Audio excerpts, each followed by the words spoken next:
davlat ro'yxatida bo'lish va ijobiy tartibli bo'lishi kerak. Bunda kichik tadbirkorlik subyektlari, shuningdek kichik biznesni uzluksiz qo'llab-quvvatlash kompleks dasturlar doirasida 100 million so'mgacha garovsiz kreditlar bo'yicha sertifikat olgandan keyin ajratiladi. Ro'yxatda o'tgan va faoliyat yuritayotgan joyi tafsilotlar mavjud bo'lishi kerak. Bank markazida 310 bo'yicha. 312 bo'yicha. 312 bo'yicha. 312 mi? 312 bo'yicha.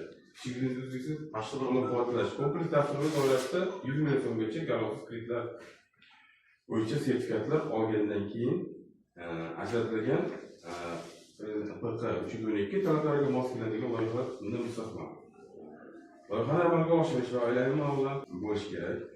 Bank markazida 310 bo'yicha. 312 bo'yicha. 312 bo'yicha. 312 mi? 312 bo'yicha.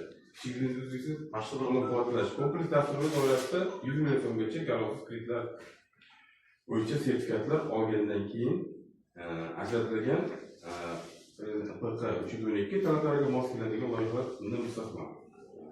Loyihani amalga oshirish va oilaviy muammolar